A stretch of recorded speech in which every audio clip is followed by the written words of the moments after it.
السلام علیکم ورحمۃ اللہ وبرکاتہ۔ رب اشرح لی صدری ویسر لی امری واحلل عقدۃ من لسانی یفقہوا قولی۔ آج ہم دیکھیں گے کہ جراب پر مسح کی شرعی حیثیت کیا ہے۔ شدید سردی کا موسم ہمارے لیے عبادات، اب عبادت تو ضروری ہے، نماز تو 5 ٹائم پڑھنی ہے، اس میں تو کوئی رعایت نہیں، لیکن نماز سے پہلے کیا کرنا ہے؟ ہم نے وضو، کیونکہ وضو کے بغیر عبادت نہیں۔ اب ہم نے دیکھنا یہ ہے کہ ہمیں ہمارا دین اتنے شدید موسم میں کیا رعایت دیتا ہے۔ جی ہاں، ہمارے نبی صلی اللہ علیہ وسلم نے کی سنت سے ہمیں پتہ چلتا ہے کہ ہمیں وضو کے لیے جرابوں میں مسح کرنے کی رعایت حاصل ہے۔ اس میں سب سے پہلے جو حدیث مبارکہ ہے، حضرت مغیرہ بن شعبہ روایت کرتے ہیں کہ رسول اللہ صلی اللہ علیہ وسلم نے وضو کیا اور دونوں جرابوں اور جوتوں پہ مسح کیا۔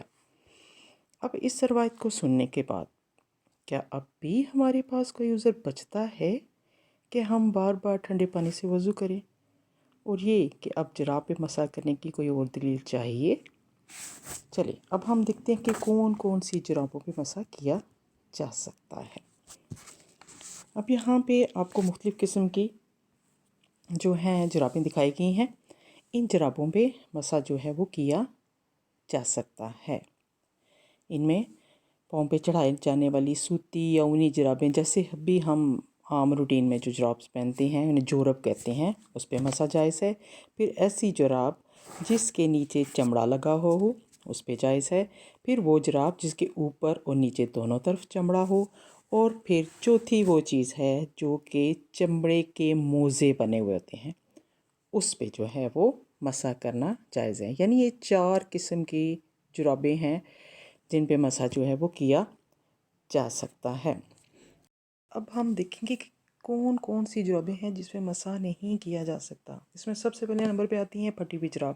یہ پھٹی ہوئی جراب چاہے آگے ٹو سے پھٹی ہو یا پیچھے ایڑی سے پھٹی ہو، دونوں پہ مسح جائز نہیں ہے، جس میں سے آپ کی جلد نظر آ رہی ہو۔ دوسرے نمبر پہ ہیں بہت باریک جرابیں، جو آج کل ہم ایز اے فیشن یوز کرتے ہیں، جو سکن جس میں سے نظر آ رہی ہے، یعنی جلد جس میں سے نظر آ رہی ہے، بہت پتلی جراب، اس پہ جو ہے وہ مسح نہیں کیا جا سکتا۔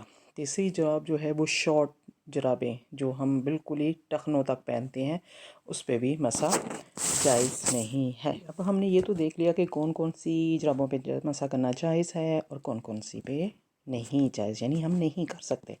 اب ہم نے یہ دیکھنا ہے کہ کیا ایک دفعہ ہم نے جب مسح کر لیا تو وہ مسح جو ہے وہ ایک دفعہ ہم نماز پڑھ سکتے ہیں یا 5 نمازیں پڑھ سکتے ہیں، 1 دن کے لیے، 2 دن کے لیے یا 3 دن کے لیے۔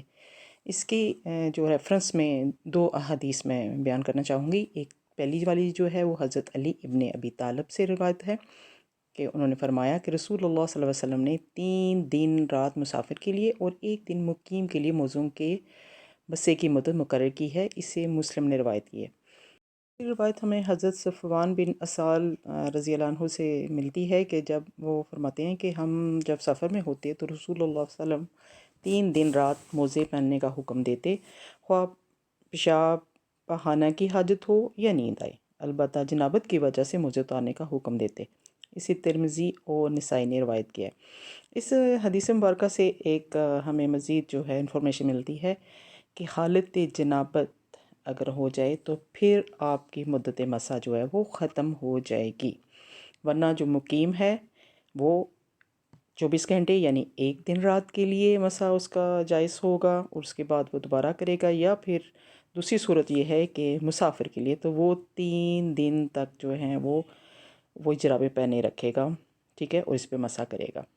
تو امید ہے یہ آپ لوگوں کے کافی انفارمیٹیو ہوگی ان سردیوں میں۔ اس اللہ تعالیٰ کی دی ہوئی اور نبی صلی اللہ علیہ وسلم کی دی ہوئی رعایت سے فائدہ اٹھائیے۔ سبحانک اللہم و بحمدک، نشہد ان لا الہ الا انت، نستغفرک و نتوب الیک۔